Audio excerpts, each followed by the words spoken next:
Hello, everyone, and welcome to the Ermontourage Full-On Production Panel Series. My name is Elyssa Ruiz, and I'm a team member of Impact24. I'm excited to speak with these creative individuals in production on their recent projects. So please join me in welcoming our panelists. So first up, we have the costume designer for Aubrey Plaza's recent indie feature, Emily the Criminal.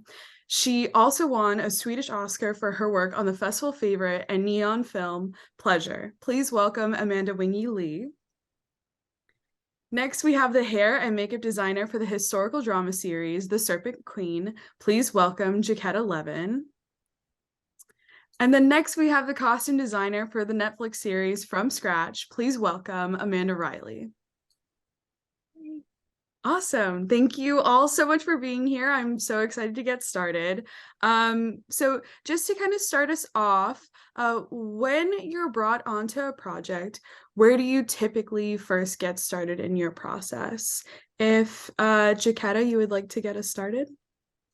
I guess when I'm called for a meeting, you do the work you do going into that meeting forms the seeds of almost then if you get the job that I think the first time you look at a script, the first time you're given information, what comes into your head first of all tends to be the best ideas you're going to have.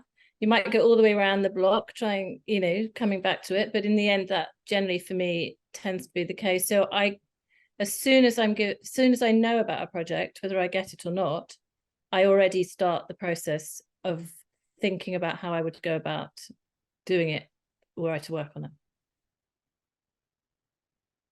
Amanda Riley? Yes, definitely. I wanted to piggyback off of what Jack said. I mean, I know as a costume designer, there are times that I spent literally like an entire week of prep going into the boards before I do a project. Sometimes it's a matter of reading a story as in from scratch. There was a lot of material that I was able to work with.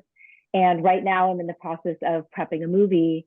And one of the things that I find to be so inspiring when I'm kind of gathering just how I'm putting together what I want to see in front of the camera. And again, like each project I think is really unique to what kind of information you have going into it, how developed the script is, what kind of cast members that you already have.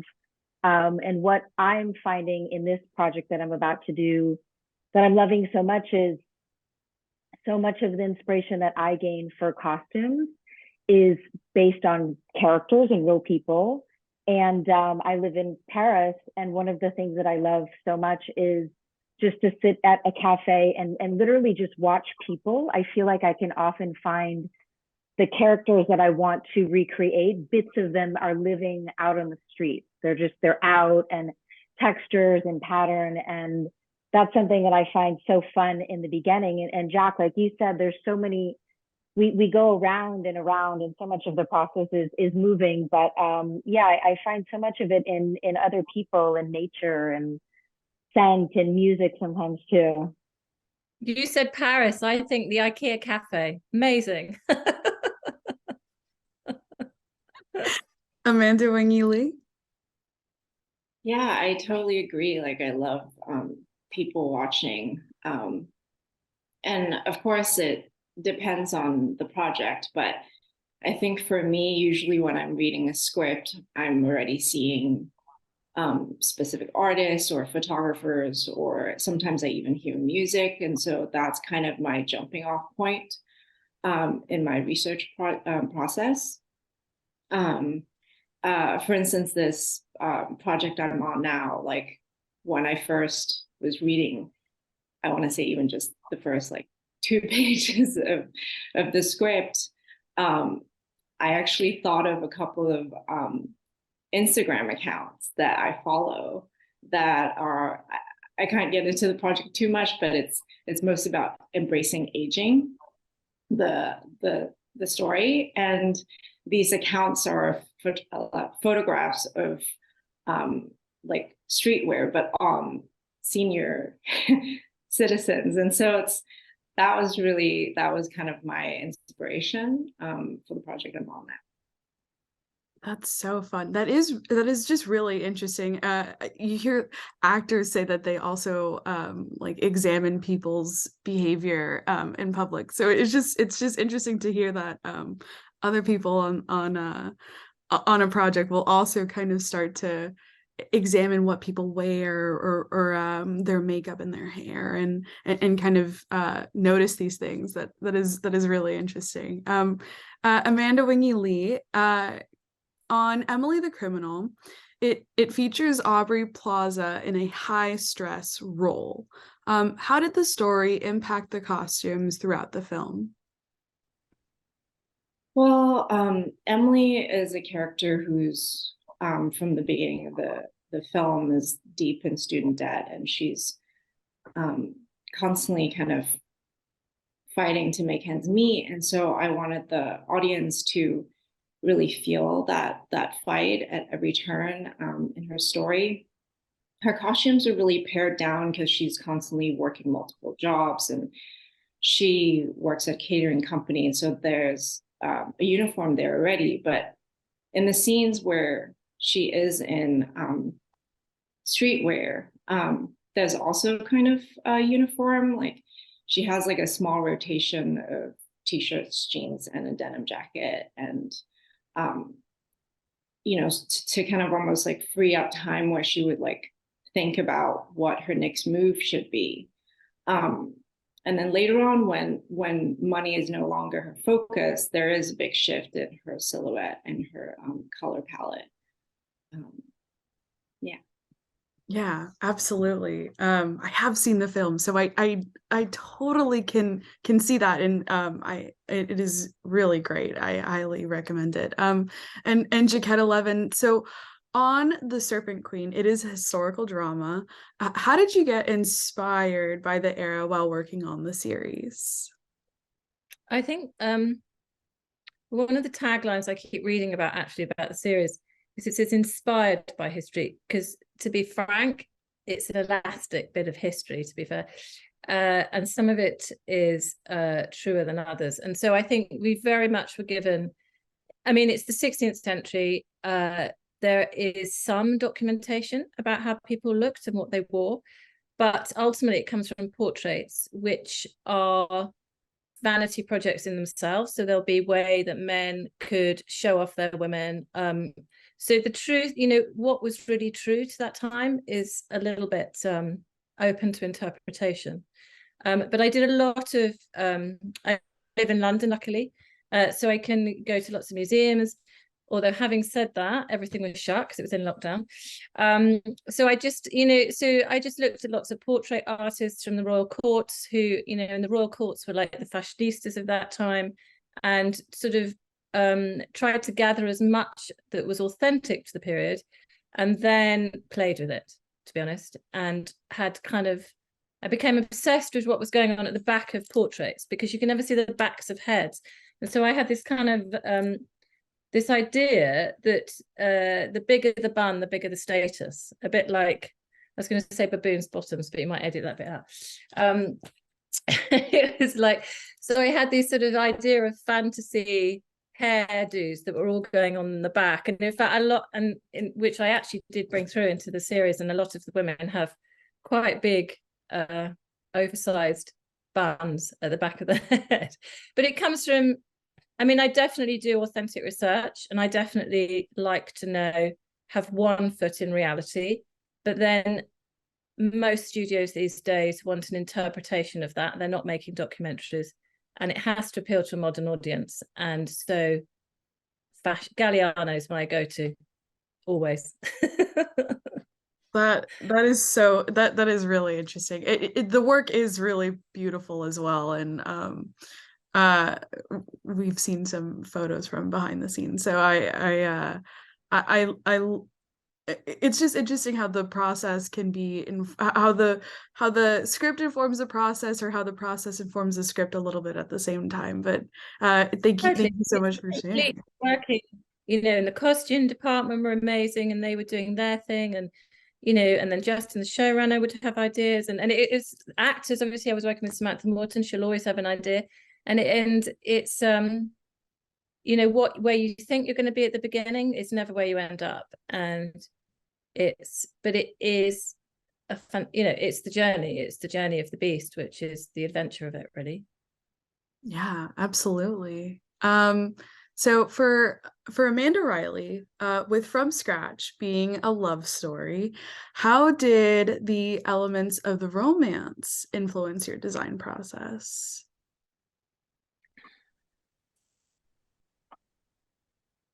I think because I am such a romantic at heart, again, kind of when I am inspired by what to me feels like romance, it's like what you would see out of kind of the romantic era, like rose, you know, florals and kind of drapey laces, you know, with a modern twist. But the idea that that the clothes can kind of tell this visual story of, like, there's one scene where Amy wears this dress and it's just kind of off the shoulder and it's so pretty and it's not giving anything away. It's just this balance of femininity and also too, you know, the femininity that's brought by her as a woman in this story, and then also to bring in kind of these masculine elements of Lino and you know, just showing little elements of him that to me it's kind of like where you head when you're in that journey of falling in love with another person, all those little things that you become attracted to, and fabric and color. And what was so fun about From Scratch is we were able to use a lot of red, a lot of like bright colors, a lot of red and fuchsia and burgundy. And I felt like that really helped tell the story of kind of the beautiful intensity that was going on between the two of them, definitely in the beginning. And then of course, as the series goes, the colors change as the energy of what they're going through also changes, but definitely kind of in the romance part, and behind such a beautiful backdrop of this incredible city of Florence, kind of it helps paint it all together. Yeah, amazing. Wow, that does sound just so incredibly beautiful. Like the description of it, truly incredible. I can imagine it was a fun project to work on, being a romantic. So kind of for a question for all three of you, if someone stepped onto a set you were working on, where would they most likely find you? If Amanda Wing Yee Lee would like to start us off. I'm usually in front of the monitor, but I also I like to be hands-on, so I'm kind of moving around a lot. It's almost, yeah, I'm never really like stationary at one spot on set. Jacquetta Levon. Or by the monitor. I mean, I think the thing that people might understand about why that's so important, particularly in the makeup department, I know, like I've worked, like I'm always saying to my team, it doesn't matter how good it looks on the makeup bus. If it doesn't look good in the light that it's being filmed in, it's a complete waste of time. So, you know, often my most important work, I think, is looking at the monitor and then assessing how how it all looks. And, you know, and you sometimes have to just completely, you have to go into the red zone, you have to go onto set and you have to stop filming and you have to change everything. And it's like, you know, there's moments where you kind of go, oh my God, am I going to go and do this? Yes, I'm going to go and do it. And you chuck in there and everyone goes, what are you doing? It's like, you have to go, no, really, it's for the best. It's for the good of the project. But you have to be able to conduct those moments. And I think it's an essential part of my job, because makeup, even more so than costume, is a movable beast. You know, it's like, literally an actor can have a cup of coffee and have a big ring around their face, and it's like you can't leave them for a second. You know, it's a constant. Herding cats. You have to herd, the actors are like cats. You have to herd them into. It's like, that's too funny. So until the camera's turning, I'm that. You know, I'm there. Definitely. Amanda Riley, do you have a similar answer, or do you find sets that you work on are a bit different? You know, I feel very comfortable at base camp. I feel very comfortable being close to where the actors are, because I always trust that once it gets to the set, once the set costumers are there, once, you know, and of course at this point in a lot of our journey as filmmakers and artists, so many people have kind of signed off on everything and seen at least the costumes. And so for me, I am usually, of course, also as designers, we're usually doing fittings back in the wing somewhere. So yeah, I'm usually at the base camp just making sure that as people are leaving the trailer, because by the time a performer gets to the set, it is too late. Not too late, but then that becomes the like, you know, we can do it moment. So it's like if I see them leave, everyone's happy. That's where I like to. That's my space now. Yeah, absolutely. Thank you so much for sharing. So kind of in a similar vein, but what's your favorite part with working on set? If Jacquetta, you would like to start us off on that one. Well, I find that if you're establishing a new look and you see something, a character comes onto the set for the first time, everything's complete, they're put in the light, they're in the moment, and you look at the camera, no, you look at the monitor, and you kind of go, yeah, Matt, wow, that's fantastic. That's what that's what I was hoping to achieve. And it's a kind of, it's a special moment. It's like there's a lot of process leading up to getting people on set and creating looks, and even really small beats in a story can come from a lot of work. And I think, you know, it's not always visual, but sometimes these things, the visual is very important. And particularly if I'm with the member of my team that's been responsible for creating that face or that hairdo, you know, and I'm there and it comes together, I'm with that person and it makes me cry. And it's like my team will always look at me and they go, "You're going to cry." And it's a bit like, I don't know if you get Bake Off over there, but it's a bit like the Paul handshake, you know, when you've done it's a sort of like, when it's, for me, it's like, I know it's worked if it moves me. And if I'm not on set, I don't have those moments, because, you know, it's about that moment. It's a very specific time being on set and you know, when the cameras are turning, and that's exactly what's going to go out. And it's very different from, as I said before, being on the makeup bus. It's like a kind of, that for me, you know, okay, that's what it's about. That's what we're creating, this moment here. And Yeah. and that, I love it. Absolutely. I can imagine, again, like you were talking about how much of a process it is also a labor of love, and then finally able to see you know, this long time process come to fruition. Of course, sometimes there's a reverse and you go, "Oh no, it didn't work at all." Absolutely. Terrible idea. What was I thinking? I truly think that speaks to just being a creative and just constantly evolving your work, or actually having those moments of being able to step back and be like, that was it. That was what I was going for. Yeah, absolutely. That I can imagine that moment is incredible. Amanda Riley, what do you think?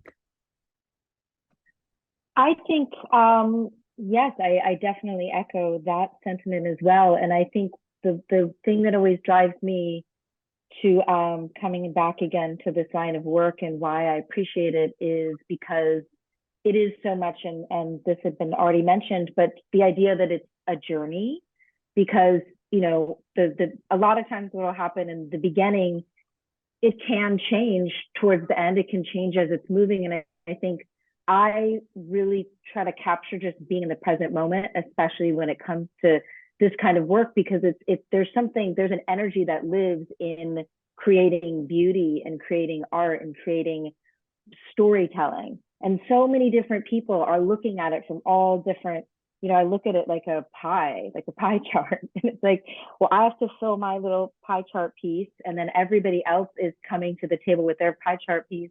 And then it just becomes this incredible painting in the end. Exactly like you said, you're standing there and you're like, wow, it all worked. All the, you know, and everybody plays a part and everybody's working so hard. And then in the end, and the actors even delivering their lines, it all takes time and energy and love for what we're doing. And that's the part that I love the most about it is just the fact that we really all work together to create something that is born as a team. And I think that's really beautiful. Absolutely. Amanda, Wing Yee Lee? Yeah, I couldn't agree more with both of your answers. I think, yeah, it kind of reminds me of this moment I had on set just like a couple of weeks ago, where it was like the first moment of like the hero look landing on set with all the elements in place. And it was like, I got goosebumps. And then I looked to, you know, the other heads of departments, and we all just were gleaming and just so excited, and just like took a moment to kind of like honestly just like feel proud and like congratulate each other for putting it all together, you know, after like weeks and weeks of labor, and like, you know, okay, this didn't work, like let's move on to the next thing. And like there were so many steps to making that image, and when it came together, it was just so exciting, and I definitely teared up a bit. So yeah. Oh my gosh. Beautiful moment. The fact that it's just so moving, and it truly sounds like an amazing feeling. For Jacquetta Levon, so how do you communicate hair and makeup designs to the team on the Serpent Queen, or any of your past projects as well? Well, many ways actually, and sometimes you have weeks to think about these things, and other times you have 5 minutes, so it really does depend. I will always put together mood boards. I mean, from the beginning, I make mood boards that will grow and grow and grow to, you know, my iCloud is just full of stuff. And those I share with my team. Once the cast is in place, which is often really late in the day, you'd be amazed how, you know, they suddenly pull someone out of the ether a week before they're filming, and then you're like, oh no. Okay. And so it's a mixture of many things, but I would say it does come from visual input, and then it will come from practical scenarios. So for instance, Samantha Morton, I knew that I wanted the final sort of the title sequence, so the final place that we get to with her as the Serpent Queen, to be I was very much inspired by the Nefertiti bust, which I don't know if you know, but it's like an incredible silhouette of a woman from Egyptian times. And she, again, has this massive, quite a big bun, quite a big head shape. So that is quite a difficult call. And the person looking after Samantha, we talked a lot about it, and she invented this, she crocheted hair, and she made all these serpent snakes made of crocheted hair, which were then formed and placed into this sort of big mass of, you know, Medusa type bun. And so the solution to my design was really, it had to be lightweight and it had to be able to be applied quickly.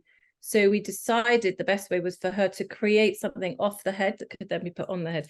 So it kind of all came together for practical reasons as well as for design reasons and aesthetic, and it all has to kind of work together. But often, you know, you get 5 seconds, and you really don't get, you know, time to think about it too much. I will hope to always have in place a few seeds of a thought, and but you know, but sometimes I really don't, and I have to go, okay, you know this character, go for it, you know what, like go to the next phase, push it. And then I feel really proud when that happens with my team, and because they kind of grow with their characters, and they begin to create their own designs for their own people that they're looking after, you know. And I feel like I'm just a conductor often, and I keep conducting the world, and you know, and hopefully it comes together and makes good music sometimes. Yeah. That's a very bad, obviously I'm not good at communicating, you can tell by that. No, okay, talking about Jacquetta.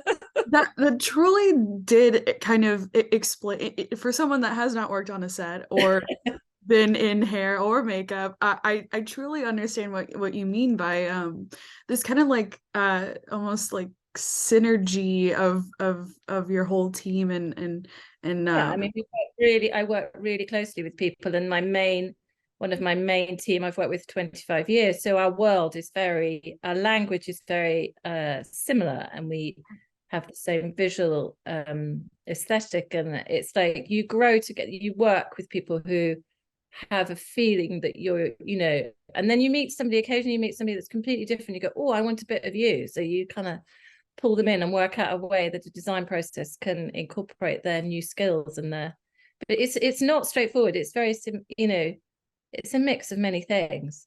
It's yeah. Absolutely. No, I love that answer. That definitely did kind of shed a little bit of light on what happens on a set. It's truly incredible. So Amanda Wing Yee Lee and Amanda Riley, as costume designers, could you tell us what initially drew you to costume designing? If Amanda Riley, you would like to start us off? Sure, yeah. Again, I think I went to school originally for fashion design because as a young adult, I wanted to design dresses, and I had this idea that if I went to fashion school, I would just be able to design dresses. And I got there, and I learned that the fashion industry is just different. It's a different beast. It wasn't as romantic. I mean, I romanticized it in a different way. And when I had graduated from fashion design school, I had learned that costume design was a job. And I felt that was to me, that made a lot more sense, because while I have a lot of respect for fashion and the business of fashion, what I was aiming, and I'm always aiming to create, is character, people. Again, coming back to just observing human beings and being able to tell their story through clothes. So to me, I realized that was really what I was after, was being able to just kind of create using fabric as a painting, as a way to visually share art. Amanda Wing Yee Lee, can you tell us what initially drew you to costume designing? I took kind of a detour. I kind of grew up just reading a lot of plays and kind of dabble in some writing. And I think initially it's just really like characters were what drew me to the process. And then after kind of a couple of decades of just like finding out like what I could do to kind of develop characters, I found costume. And so I think because of kind of having that background, to me, it's always psychology and like what motivates people to do what they do. And that's kind of what draws me to it, like what draws me to it, like every project. And sorry about my cats. And yeah, I think just thinking about the human psyche, and I think every project I learn something new, honestly, and that keeps me coming back to it every time. Yeah. Absolutely. So this is also another question for the three of you. So briefly, can you tell us some tips for people stepping onto a set for the first time? If Amanda Riley, you'd like to start us off on this one? I would say, just quite simply, I mean, if it's someone just, when I read that question initially, I was like, is it someone just like coming to check out a set for the day? I would say the most just use your intuition, read the room, know where to kind of be, and just know that it's a circus, and people are, everybody's got a little direction that they're traveling, and just observe. It's a super magical world, definitely. Jacquetta? Turn off your phone. Turn off your phone, work out where the camera is, and don't walk in front of the lights. And then stand really still, and then work all that out, and then move. Great advice. That is phenomenal advice. Amanda Wing Yee Lee.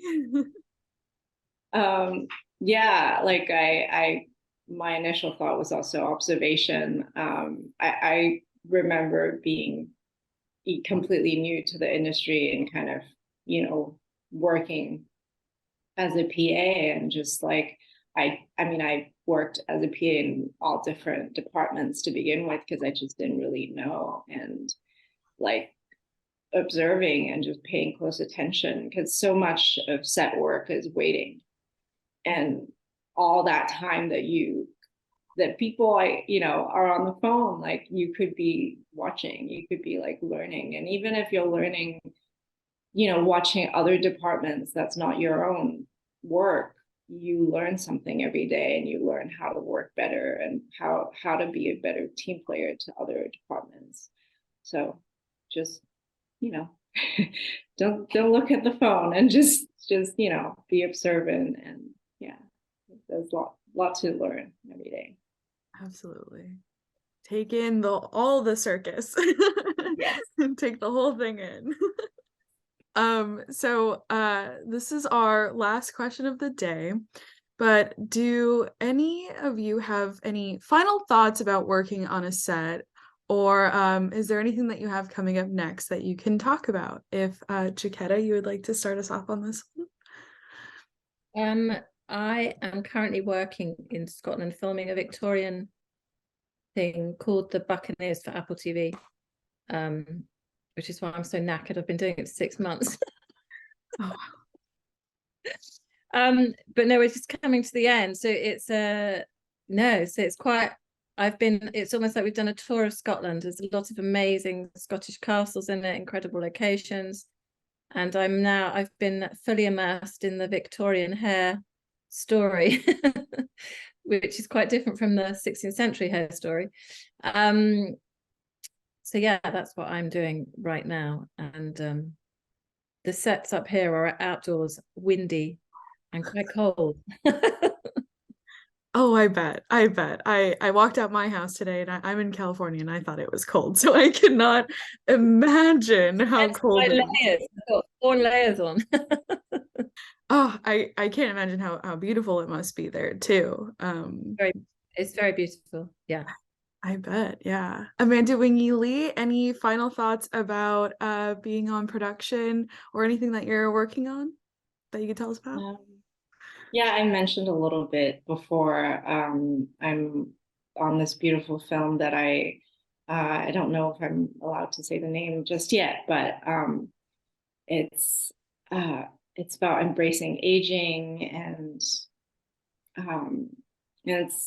it's beautiful, and it kind of like really makes me excited for that part of my life coming up, and yeah, I've learned so much, like working with more elderly actors, and just their resilience, and yeah, it's beautiful. I'm excited about it. Hopefully I get to share it next year. Amazing. Yes, we will all keep our eyes out for that project, and hopefully get to hear more about it soon. So thank you all for sharing your answers with us today. That's all the time that we have. So thank you to our panelists, Amanda Wing Yee Lee, Amanda Riley, and Jacquetta Levon. Thank you so much for being here today to discuss your incredible work. Thank you all so much for watching. And we have some other panels in the series, so do check them out. And we hope you all have a great rest of your day.